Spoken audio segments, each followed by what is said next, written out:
शिरा करायचं म्हणून थोडा रवा निवडून स्वच्छ घेतलाय, भाजायचाय.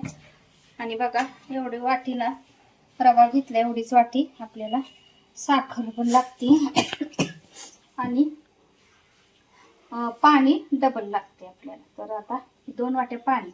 तर पाणी गरम करून ओतायचं असते. ह्या म्हणजे अशी पद्धत आता आमची मात्र आहे बरं का, प्रत्येकाची पद्धत वेगळी असते. तर ही वाटी 2 वाटी आणि थोडं वर घेणार आहे. रवा मोठा असल्यामुळे थोडंसं पाणी म्हणजे कमी पडायला लागतं एकदमच.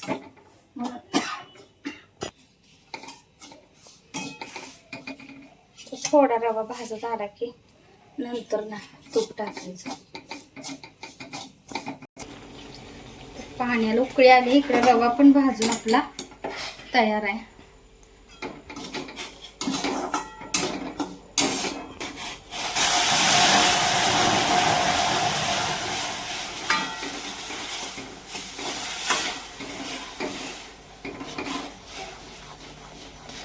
तर गाठी न होता की नाही आपल्याला ह्याला मिक्स करायचं आहे. आणि ह्यातलं पाणी कमी होत आलं की नंतर आपल्याला साखर टाकायची.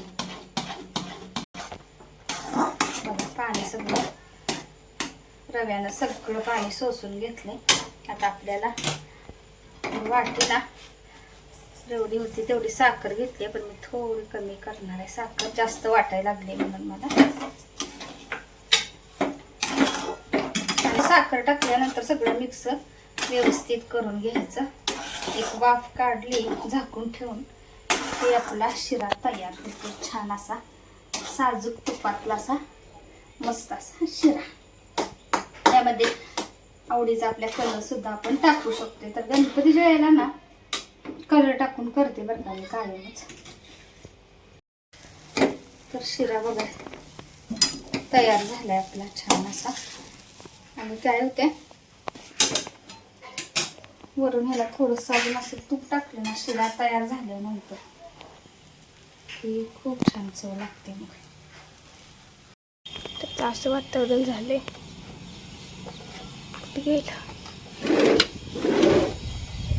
तर खूप छान असं वातावरण झालेलं आहे. आणि झाड कापड्यामध्ये बघू शकता तुम्ही किती दिसते झाड. तर मी खिडकी लावून घेते कारण ना खूप मच्छर येतात आणि रात्रीचं ना मग मारत बसायला लागतं. आणि हे बघा हे किती दिवस झालं माशी ना तिला बाहेर जायचं आहे. आता उघडं तरी पण गेली नाही. आणि आपण करणार आहे चिगळची भाजी. तरी चिगळची भाजी आपल्याला लसूण आता चिरून घेतला आहे. तर ना मस्त असं छोटंसं रोप आणून दिलं आहे. आणि ते पप्पाचं नाव सुद्धा टाकले. आणि असं छान दिसते रोप. किती छान दिसते ना. ते छोट्या खेळात कसे रोपं असतात तसे. तर आता ही चिवळ्याची भाजी आहे ना तर मी धुवून घ्यायचे. तर आता चिवळ्याची भाजी करणार आहे. तर त्या अगोदर इथे धुवून स्वच्छ मग चिरायची आपल्याला. तर चिरून धुवायची नसते, नाहीतर मग त्याचं जे काही भाजीचा जो अर्क आहे ना तर तो जातो म्हणून. तर इतर बारीक कांदा चिरलाय आणि ते असे एका पाकळीचे 2 तुकडे करून मी असे लसूण सोलून वगैरे चिरून ठेवलाय. तर कांद्याला तुम्ही मोठा किंवा बारीक कसा पण चिरू शकता. दीदीला कायम बारीक चिरायची सवय आहे म्हणून तिनं बारीकच चिरलाय. आता ही भाजी चिरून घ्यायची. तर जास्त बारीक चिरायची नाही, मोठी मोठी चिरायची.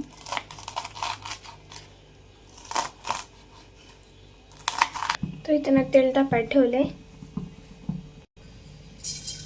तर जिरं टाकायचं, कांदा लसूण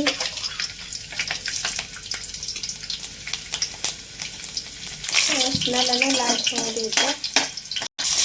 आणि कांदा थोडीशी हळद टाकायची, धने पावडर आणि थोडंसं तिखट टाकायचं आहे. तर हळदमुळे ना कसं छान रंग आलाय. आणि आपण स्वच्छ धुवून आणि चिरून घेतलेली अशी चिगळची भाजी.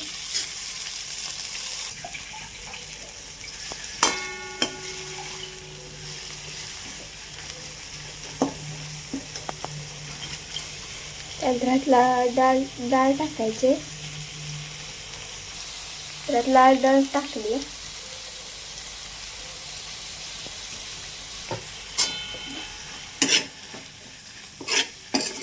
चवीपुरतं मीठ टाकायचं यात आणि ते भाजीला शिजू द्यायचं. त्याच्यावर झाकण ठेवून त्याला मस्त आपण शिजू देऊ.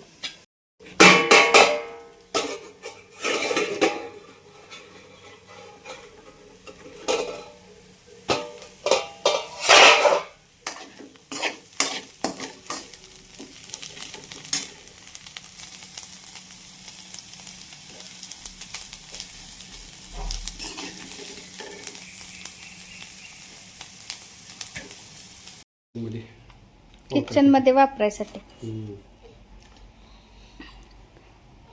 तर कपडा काय पण मी वापरते म्हणून.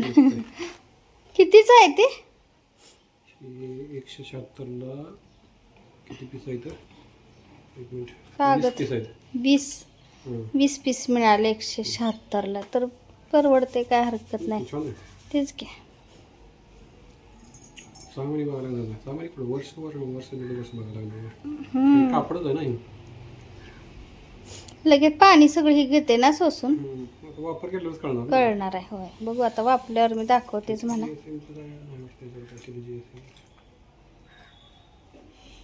बघा वापरून. तर अनुची तब्येत अजून बिघडली. सकाळपासून झोपू नये, रात्रीतून तिला उलट्या जुलाब चालू झाले. तर आता दवाखान्यात जाऊन आली, सगळे औषध दिलेत, त्यातली एक पण ती नीट पिना. जेवण उपीट केलं होतं ते खाईना, काहीच नाही.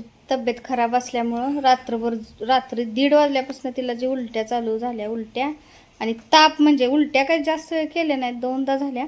जुलाब पण 2दा, पण तापानं तिला झोप लागण आणि मी पण जागे 1:30 वाजल्यापासून. आज सकाळी इतकं असं मूड हे झाल्यासारखं, झोप नाही काय नाही, त्यामुळं अजिबात काय मी व्लॉगच केला नाही. दवाखान्यात पण इतकी गर्दी असतं, बापरे लय दवाखान्यात गर्दी. दवाखान्यात गर्दी लय. तिथं सुद्धा मी काही केलंच नाही, पटकन दाखवलं म्हटलं आणि आलो. तर तापच भरपूर होता तिला. औषध तर प्यायला लय दमवायला अलीकडे, आहे की नाही? पी ना आता ती लय. ज्यूस पिणारच का नाही? हा, ज्यूस दिले सगळं काय ते डॉक्टरांनी. मॅडमने म्हणते हे डॉक्टरांनीच दिले तिला. तिला म्हणलं आपलं फ्रूटी आहे म्हणलं, काय आता सांगायचं तिला म्हणून. काहीच खाल्लं नाही बघ, 2च घास खाल्लेत खरं.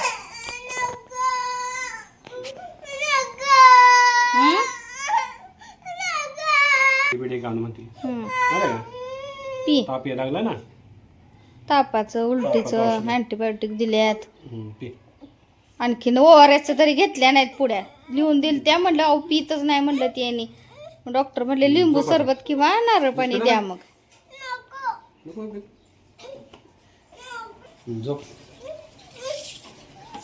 झोप आता.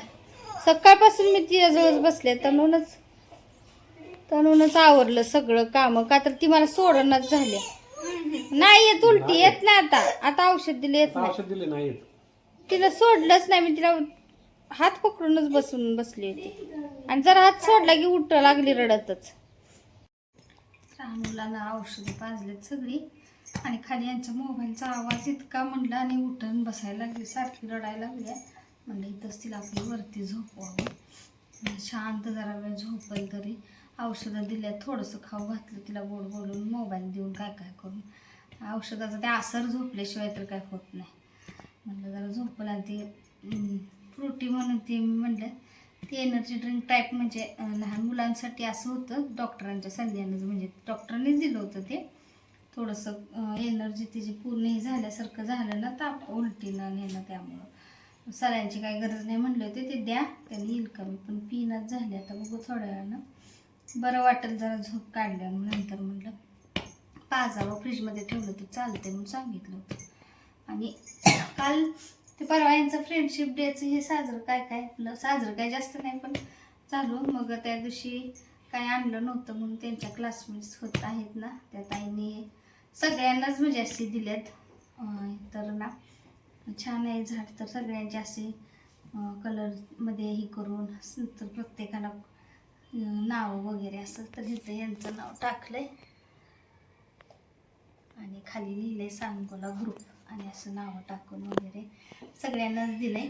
तर मला वाटते काय बरं नाव सांगितलं होतं, ॲडेनियम. हां, तर असं झाडाचं या नावाने लाल कलरचं असं फुल लागतंय. तर छान आहे. तर आता कुंडीमध्ये लावायचं आहे. तर त्याने आपलं त्यांच्या कलागिरीनं काय काय आपलं असं करून दिले, छान केले आहे खरं. आणि अशी रोपं म्हणजे तयार करून सगळ्यांना दिलेली आहेत बरं का. मस्त वाटली कल्पना. दुसरं काय देण्यापेक्षा अशी झाडं दिलेली छान आहे एकमेकांना. तर म्हणलं काल दिले म्हणजे लावलंच नाही, परत काल राहिलं. तर सकाळपासून आजचं हे दवाखाना आणि आज आजारी तब्येत ठीक नाही तिचं. आता बघू कुंडीमध्ये जाता त्याला लावावं. तर लहान आहे त्यामुळं थोड्या वेळ उन्हात ठेवलं होतं, परत सावलीलाच ठेवलं. अजून कसं एकदम लहान आहे ना रोपटं त्यामुळं. आणि कालचा आणि आजचा असा मिक्स ब्लॉग होता. काल पण जास्त शूट झालं होतं. अलीकडं काय झालंय ब्लॉगचं शूटिंग जास्त काय होईनाच झाले. काय माहिती कारण माझं मलाच कळणार झाले. तर असा छोटासा असाच ब्लॉग होता. तर कसा वाटला नक्की सांगा आणि लाईक शेअर सबस्क्राईब करायला विसरू नका.